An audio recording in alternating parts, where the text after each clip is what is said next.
The soft rustling of leaves seemed to whisper my name as I stood frozen, staring at the dark figure lurking at the edge of the woods. My heart raced, pounding in my ears, drowning out the persistent chirping of crickets. It was just after midnight, and the air was thick with an unsettling stillness that felt oppressive, too heavy to breathe.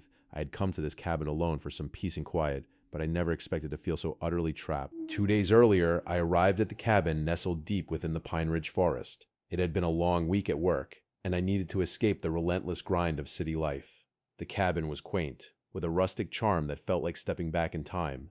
The owners had done little to modernize it, which added to its allure. Wooden beams lined the ceilings, and the fireplace crackled softly, its warm embrace comforting against the backdrop of the cool spring night. As the sun dipped below the horizon, I settled into a routine of reading by the fire and absorbing the serenity of the nature surrounding me. Everything felt peaceful until I began to notice the odd sounds, the occasional snap of a twig outside, or the wind whispering through the trees, almost as if they were communicating. I dismissed these noises as part of the ambiance, a rich tapestry woven with nature's nocturnal symphony. However, there was something unsettling about how the sound seemed to echo my own feelings of isolation.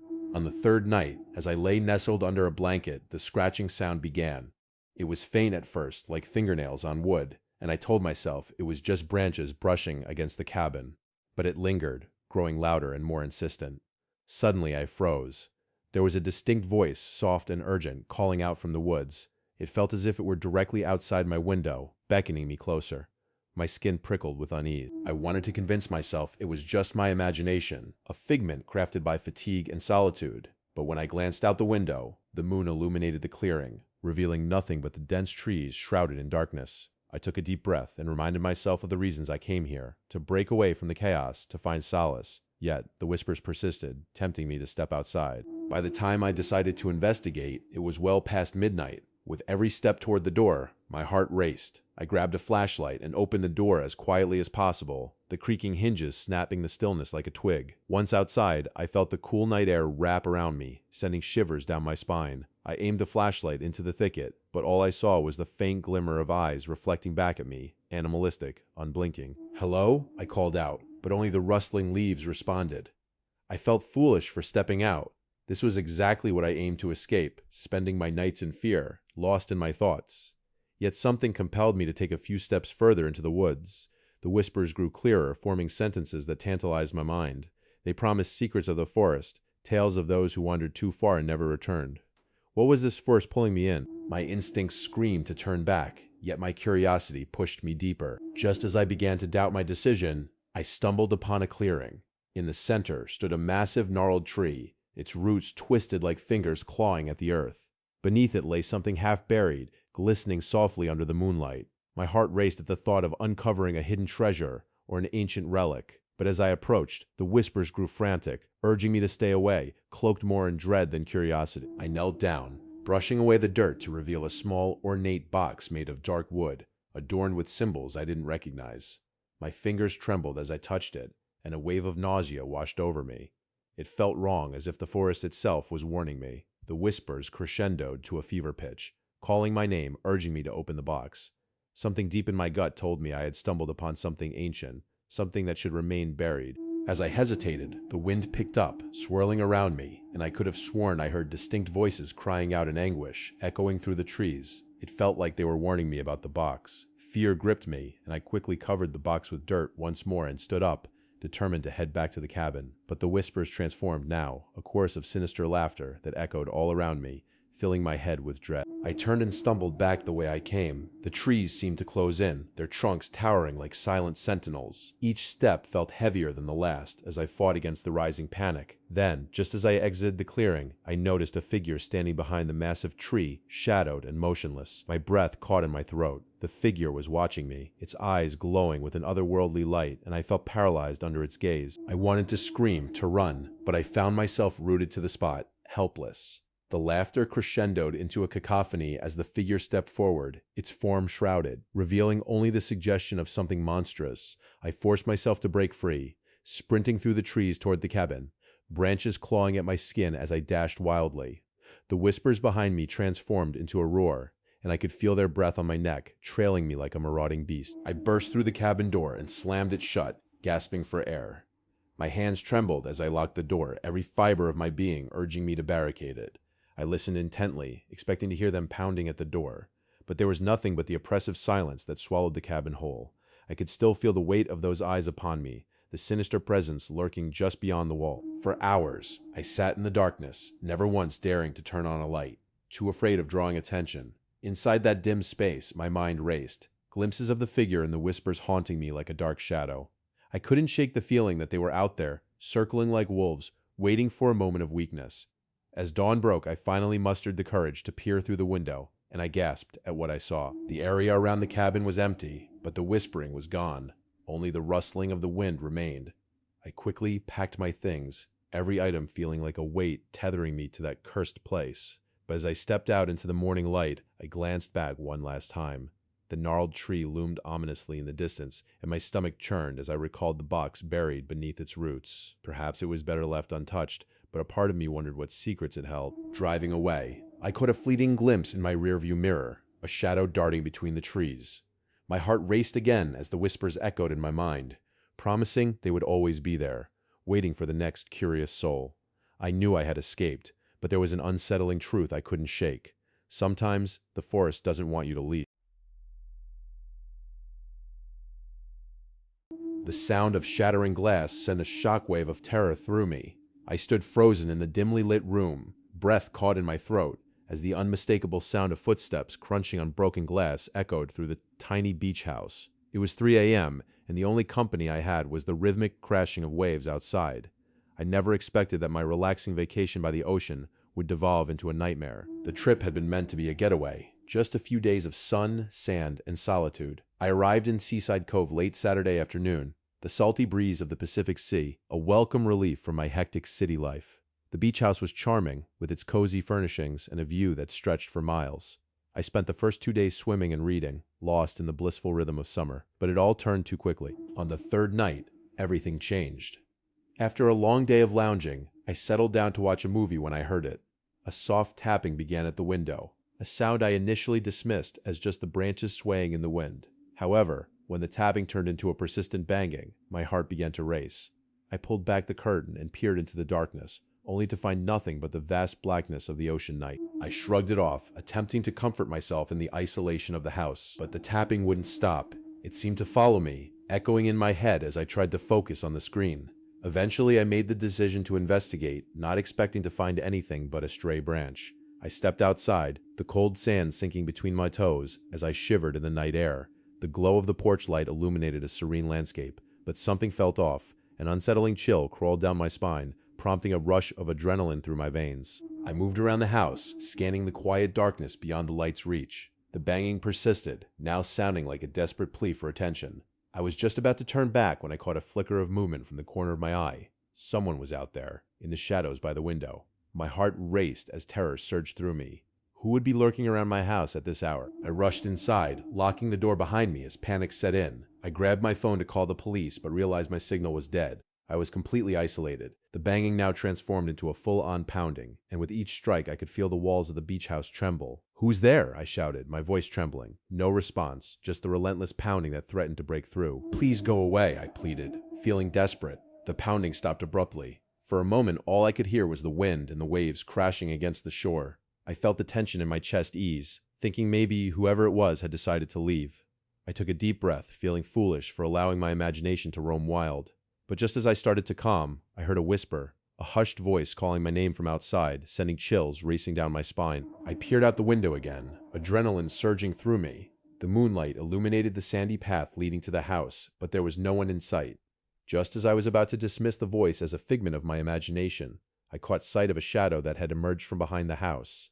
The figure was tall, cloaked in darkness, and it was facing away from me, seemingly lost in thought.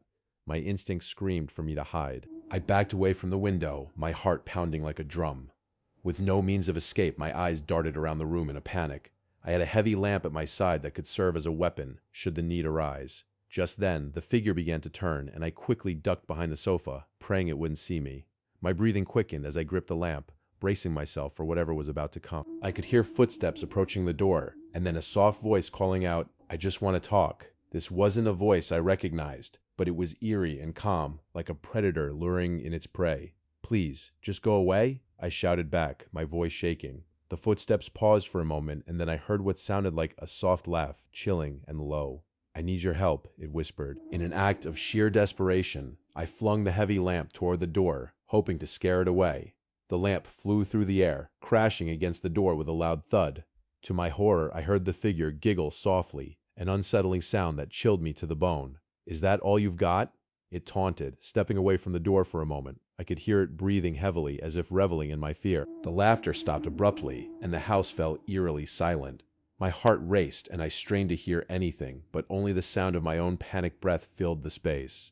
After what felt like an eternity of waiting, I mustered the courage to peek out from behind the sofa. The figure was gone, but the door stood ajar, inviting yet menacing. A part of me wanted to flee, but I was rooted in place, unable to shake the feeling that I was being watched. Finally, I decided it was time to leave. I sprinted to the back door, heart pounding as I flung it open, racing toward the beach. The night air was electric with fear, and I ran until my lungs burned.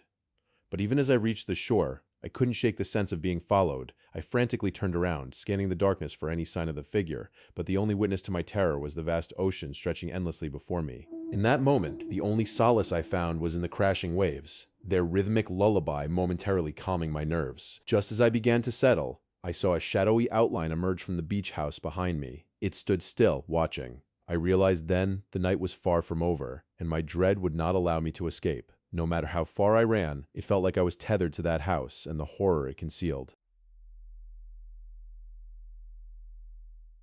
The moment I stepped foot inside Silver Lake Cabin, I felt a cold shiver run down my spine. It was a charming place, but every corner seemed steeped in an unsettling energy that made the hairs on my neck stand on end. I had planned a week-long retreat to escape the grind of work, but this was not the peaceful getaway I envisioned. A mere whisper of doubt twinged at my gut as I took in the thick wooden beams and the strange shadows dancing along the walls. The first night, I unpacked my belongings and settled by the fireplace, convinced the warmth would comfort me. But the moment the sun set, a bone-chilling cold seeped into the room, making me wrap my sweater tighter around my frame. I turned on the TV to drown out the growing silence that enveloped the cabin, but the static hum only amplified my growing anxiety. It was then when I first heard it, a soft tapping sound echoing from the loft above. At first, I told myself it was nothing more than the house settling, but as the tapping persisted, an unsettling feeling twisted in my stomach. I made my way to the staircase, half-heartedly trying to convince myself I was just being paranoid. The wooden steps creaked under my weight, echoing into the stillness above. The loft was dimly lit, but I could see a faint outline of what appeared to be an old rocking chair swaying gently back and forth, despite the lack of wind. I stood frozen, unsure of whether to approach the chair or turn back. With every passing second, the tapping evolved into a rhythmic thud echoing against the walls. It was as if something or someone was trying to get my attention. I took a deep breath, gathering courage as I stepped closer. My heart raced as I reached out to touch the chair, and as soon as my fingers made contact, the tapping ceased. Silence engulfed me, thick and heavy like fog pressing against my chest. That night, sleep escaped me. I lay in bed, staring at the ceiling, listening to the sound of my own heartbeat drowning out the whispers of the room. The shadows played tricks on my mind, flickering and dancing as if taunting me. When I finally drifted off, I found myself in a dream, a vivid nightmare of endless hallways that led me nowhere. I wandered aimlessly, hearing the whispers again, softer but insistent, guiding me through the darkness. When I awoke, the morning light barely pierced through the heavy curtains, and I felt an inexplicable heaviness in the air. I convinced myself that perhaps the first night was just nerves. Perhaps I was just adjusting to the new surroundings. But as the day wore on, the same unsettling atmosphere clung to me. I decided to explore the nearby woods, hoping to shake off the lingering fear clinging to my bones. As I walked along the path, I could feel eyes watching me, the trees standing sentinel like ancient guards. The chirping of birds felt too loud against the backdrop of the stillness, breaking the tension. I reached a clearing and took a deep breath, allowing myself to relax briefly. However, as I turned to head back, the sun dipped behind the clouds, casting long shadows that soon enveloped me. I felt a sudden chill course through the air, followed by hushed whispers carried by the wind. "Help us," they seemed to say, making me halt in my tracks. I turned back toward the cabin, quickening my pace as dread settled in. My heart raced, echoing in my ears as I glanced back at the woods, convinced I saw figures darting between the trees. When I finally reached the cabin, the door hung ajar, and an icy dread began to take hold. I stepped inside hesitantly, fully expecting to be met with the familiar silence, but instead, I found the rocking chair back in the center of the room, swaying slowly as if beckoning me closer. I stood there, trying to convince myself it was merely a draft, but the chair seemed almost sentient, taunting me with its slow, rhythmic movement. The wind howled outside, rattling the windows, and I felt an overwhelming urge to leave. Every instinct screamed at me to get out, yet something held me in place. I took a step forward, drawn by curiosity, and reached out once more to touch the chair. This time it stopped abruptly, and an inexplicable chill swept through the cabin. That evening I decided to turn in early, hoping that rest would erase the lingering unease. As I lay in bed, I could hear the wind picking up outside, howling against the walls like a banshee. Restlessness took root in my bones, and I tossed and turned, until it finally came again, the tapping from the loft above, insistent and demanding. My heart dropped as the realization washed over me. I had left the rocking chair untouched, and now it seemed it wanted me to come back. I couldn't ignore it. Climbing out of bed, I felt the icy grip of fear tighten around my chest as I made my way to the staircase. Each creaking step felt like a countdown to impending dread. In the dim light of the loft, I could see the rocking chair again, swaying slightly, a silent invitation. A shiver crept up my spine as I approached, the whispers growing louder, now intertwined with what sounded like muffled cries. "Please help us," they urged. I reached out, touching the chair once more, and to my horror I felt something cold and clammy wrap around my wrist. Panic surged through me as I pulled away, but it held fast, dragging me toward the depths of the loft. The whispers had transformed into screams, the walls trembling as the very cabin seemed to come alive. In that moment, I understood. The spirits of those who had once called this cabin home were trapped here, and I was now part of their eternal torment. Struggling